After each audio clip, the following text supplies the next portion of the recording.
Have you ever had days when your mind just won't be quiet? Thoughts keep racing, you can't concentrate, and even simple things feel overwhelming. I've been there many times, and for a long time, I thought this was just something I had to live with. But over the years, I've learned something important. You don't have to live in constant anxiety or stress. There are ways to calm your mind, gently, practically, and without forcing anything. In this video, I want to share what I personally do when my thoughts don't let me rest, step by step. These are simple practices you can actually use in real life, even on busy days.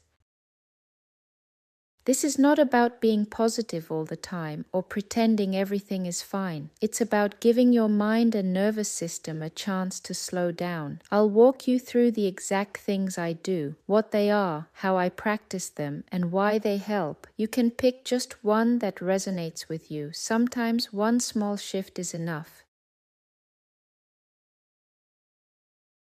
When my mind won't quiet down, the very first thing I check is my body. Most of the time, racing thoughts aren't just a mental problem. They're a sign that my nervous system is overstimulated. That's why I go for a walk. Not to solve anything, not to think harder, just to move. Even 10 minutes is enough.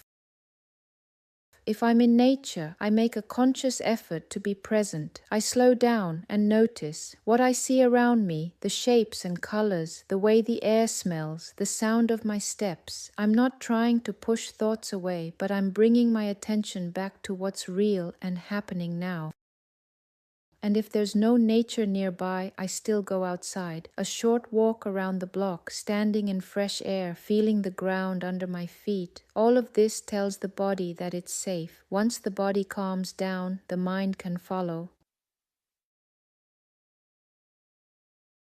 The next step is something many of us struggle with: taking time for ourselves without feeling guilty.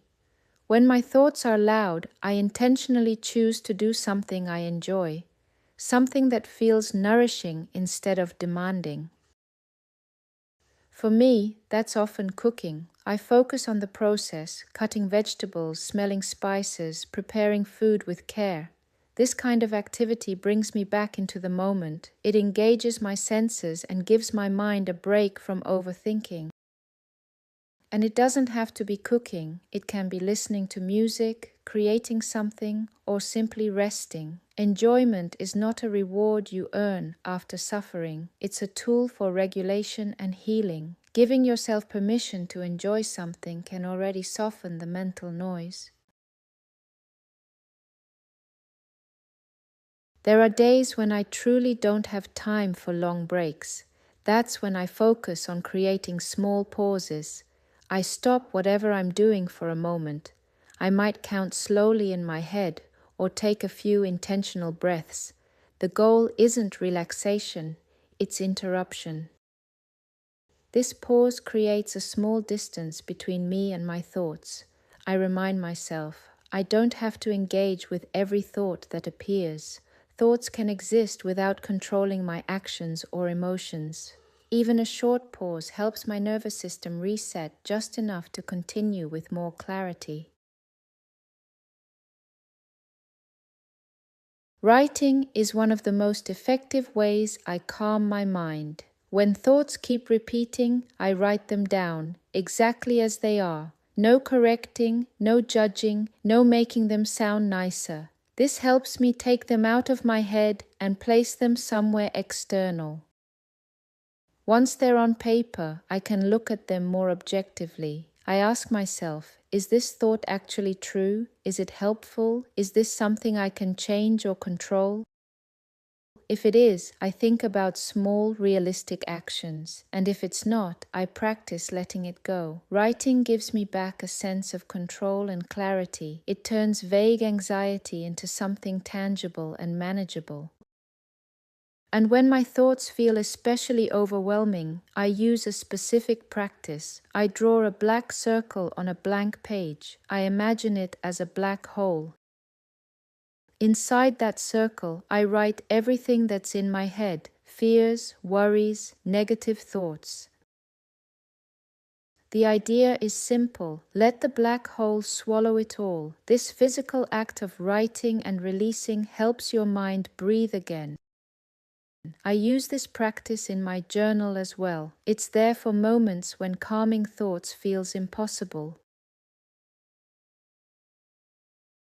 When the mind is loud, the inner dialogue is often negative or fearful. That's why I use affirmations and I say them out loud. Hearing my own voice makes the words feel more real and grounding. Sometimes I stand in front of a mirror. Sometimes I just whisper them to myself.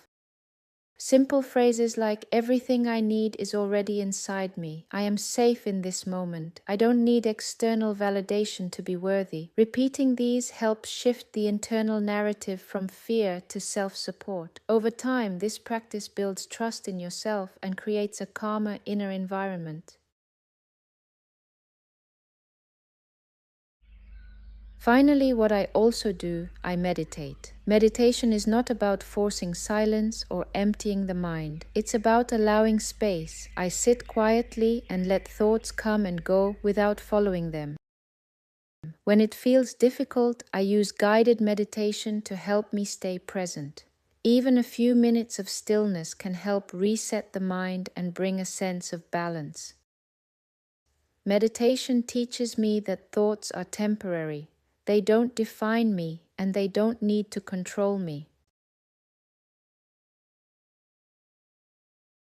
Before we end, I want to say something important. We don't choose every thought that appears in our mind. Thoughts come and go, often without asking for permission, and trying to fight them, silence them, or push them away usually only gives them more power.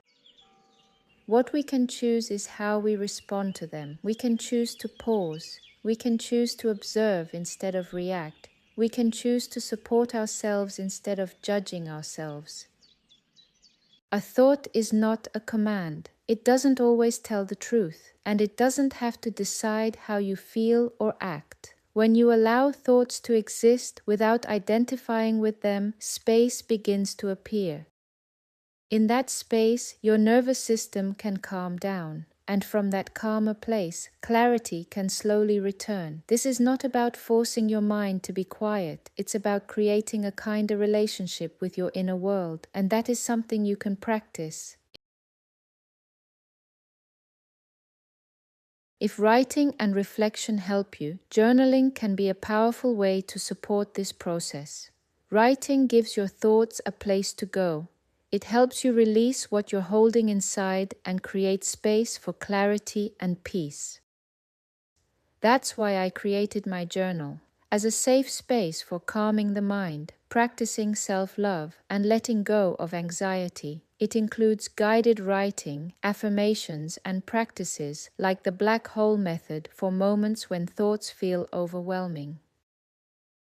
You can explore it through the link below, and you'll also find more reflections and tools on my blog at MyRoseDreams.